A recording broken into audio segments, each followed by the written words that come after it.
Good morning. Rural development and corporation में हम Antyodaya programme के बारे में डिस्कस कर रहे थे। उसी को आज हम कंटिन्यू करते हैं, जिसमें हमारा 8 पॉइंट है जवाहर ग्राम समृद्धि योजना। तो जवाहर रोजगार योजना का पुनर्गठन करके इसे 1 अप्रैल 1999 से नया स्वरूप दिया गया और इस कार्यक्रम का नाम जवाहर ग्राम समृद्धि योजना JGSY कर दिया गया। तो जवाहर ग्राम समृद्धि योजना के उद्देश्यों को 2 भागों में बांटा गया है, एक प्राथमिक उद्देश्य और दूसरा सहायक उद्देश्य। प्राथमिक उद्देश्य की बात करें, प्राइमरी ऑब्जेक्टिव, तो इसका प्राइमरी ऑब्जेक्टिव था आर्थिक ढांचे एवं स्थायी संपत्तियों का निर्माण, creation of infrastructure and durable assets. तो हमारे JGSY का प्राथमिक उद्देश्य ग्राम स्तर पर मांग आधारित आर्थिक ढांचे और स्थायी संपत्तियों का निर्माण करना था, ताकि क्या है, जो ग्रामीण निर्धन लोग हैं उनके लिए रोजगार के अवसरों में वृद्धि की जा सके। उसकी सहायक उद्देश्य की बात करते हैं तो सेकेंडरी ऑब्जेक्टिव की, तो पूरक रोजगार का सृजन यानी कि जनरेशन ऑफ सप्लीमेंट्री एम्प्लॉयमेंट, यानी कि जवाहर ग्राम समृद्धि योजना का सहायक उद्देश्य ग्रामीण क्षेत्र में बेरोजगार गरीबों के लिए रोजगार के पूरक अवसर उत्पन्न करना था। हम इसकी कुछ विशेषताओं की बात करें जवाहर ग्राम समृद्धि योजना की, तो उसमें सबसे पहले है विशेषताओं में कि भाई मजदूरी रोजगार यानी कि वेज एम्प्लॉयमेंट। इस कार्यक्रम में ग्रामीण गरीबों का इस कार्यक्रम को जो ग्रामीण गरीब हैं उनको मुख्य लक्ष्य बनाया गया। कार्यक्रम में गरीबी की रेखा से नीचे यानी कि बिलो पॉवर्टी लाइन कि ग्रामीण परिवारों को मजदूरी रोजगार प्रदान किया गया। इसमें निर्धनता रेखा से नीचे रहने वाली जो अनुसूचित जाति एवं अनुसूचित जनजाति के परिवार तथा जो शारीरिक रूप से अक्षम व्यक्तियों को प्राथमिकता दी गई थी। दूसरा इसमें है, दूसरा पॉइंट इसकी विशेषता में ग्राम स्तर पर क्रियान्वयन यानी कि इम्प्लीमेंटेशन एट विलेज लेवल। जो हमारा जवाहर ग्राम समृद्धि योजना है उसको बेसिकली क्या है, ग्राम स्तर पर विलेज लेवल पर लागू किया गया था। जिला ग्रामीण विकास अभिकरणों और जिला परिषद द्वारा सीधे ग्राम पंचायतों को धन प्रदान किया गया। इनमें जो राज्य का अंशदान भी शामिल था।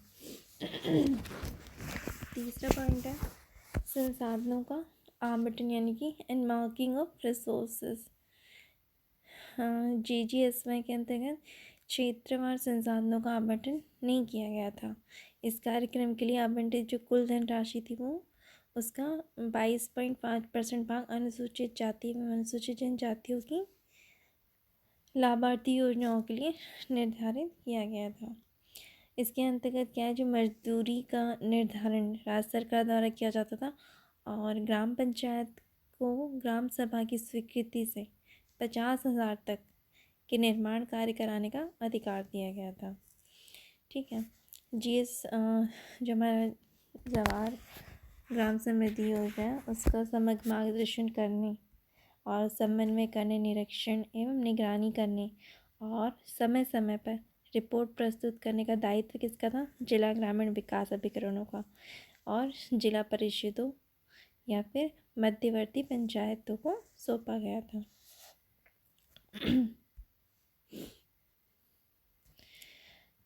जो हमारे प्रधानमंत्री थे अटल बिहारी वाजपेयी, उनके द्वारा 15 अगस्त 2001 को संपूर्ण ग्रामीण रोजगार योजना की घोषणा की गई, जिससे सितंबर 2001 से शुरू कर दिया गया था। इसलिए 1 अप्रैल 2002 में जो हमारा JGSY यानी कि जो जवाहर ग्राम समृद्धि योजना और जो ES का है उसका संपूर्ण ग्रामीण रोजगार योजना में विलय कर दिया गया था। ठीक है, नेक्स्ट है हमारा रोजगार गारंटी कार्यक्रम यानी कि एम्प्लॉयमेंट इंश्योरेंस स्कीम। तो निर्धनता रेखा से नीचे रहने वाले सभी लोगों को जो रोज़गार चाहते हैं लेकिन उन्हें प्राप्त नहीं कर पाते, तो रोज़गार उपलब्ध कराने के उद्देश्य से ही अक्टूबर 1993 से एम्प्लॉयमेंट इंश्योरेंस स्कीम यानी कि रोज़गार गारंटी कार्यक्रम शुरू किया गया। और ये कार्यक्रम देश में 1772 पिछड़े हुए विकास खंडों से शुरू किया गया था। प्रारंभ में इसमें क्या था, सूखा प्रभावित और जो रेगिस्तानी, आदिवासी और पहाड़ी क्षेत्र के जो पिछड़े हुए विकास खंड हैं उन पे लागू किया गया था। वर्ष 1999 से 2000 में इस कार्यक्रम का पुनर्गठन किया और इसे एकल मजदूरी रोजगार कार्यक्रम यानी कि सिंगल वेज एम्प्लॉयमेंट प्रोग्राम के रूप में क्रियान्वित किया गया। इसे केंद्रीय प्रायोजित कार्यक्रम के रूप में लागू किया गया। इसीलिए इसकी व्यय का जो भार है वो केंद्र और राज्य सरकारों में 75:25 के अनुपात में वहन करने का प्रावधान रखा गया। नेक्स्ट है इसमें हमारा ग्रामीण क्षेत्रों में महिला एवं बाल कल्याण यानी कि development of women and child in rural areas. तो ग्रामीण विकास विभाग ने सितंबर 1982 में ग्रामीण क्षेत्रों में महिलाओं और बच्चों के लिए विकास की योजनाएं शुरू की। इसका उद्देश्य निर्धारित परिवारों की महिला सदस्यों पर ध्यान केंद्रित करना था, क्यों, ताकि उनकी आमदनी बढ़ाई जा सके और उन्हें ऐसी सुविधाएं उपलब्ध कराना था जिससे वे धन कमाने का काम प्रारंभ कर सकें। और अप्रैल 1999 को development of women and child in rural areas सहित अन्य सभी सहायक कार्यक्रम को पुनर्गठित कार्यक्रम यानी कि स्वर्ण जयंती ग्राम स्वरोजगार योजना में मिला दिया गया था, मर्ज कर दिया था। नेक्स्ट है इसमें हमारा मिलियंस वेल्थ स्कीम यानी कि 10 लाख कुएं की स्कीम। तो वर्ष 1996 से 97 से जवाहर रोजगार योजना को पुनः नया रूप प्रदान किया गया था तथा उसे सरल एवं कारगर बनाया गया। इसके परिणाम स्वरूप क्या हुआ, जो इंदिरा आवास योजना और 10 लाख कुएं की स्कीम जो पहले जवाहर रोजगार योजना के अंतर्गत उपक्रम स्कीम थी, उसको 1 जनवरी 1996 से एक अलग कार्यक्रम बना दिया गया। 10 लाख कुएं की स्कीम को केंद्र और राज्य सरकार द्वारा 80:20 के अनुपात में निधि प्रदान की गई। और इस स्कीम का उद्देश्य क्या था भाई, अनुसूचित जाति अनुसूचित जनजाति से संबंध गरीब, छोटे और जो सीमांत किसान थे और मुक्त बंधुआ मजदूरों को सिंचाई हेतु खुले कुएं निःशुल्क प्रदान करना था। नेक्स्ट है इसमें हमारा लास्ट इंदिरा आवास योजना। तो इंदिरा आवास योजना का मुख्य उद्देश्य गरीबी रेखा से जो नीचे रहने वाले अनुसूचित जाति और अनुसूचित जनजाति तथा मुक्त बंधुआ मजदूरों के लिए निःशुल्क आवास रहने की व्यवस्था उपलब्ध कराना है।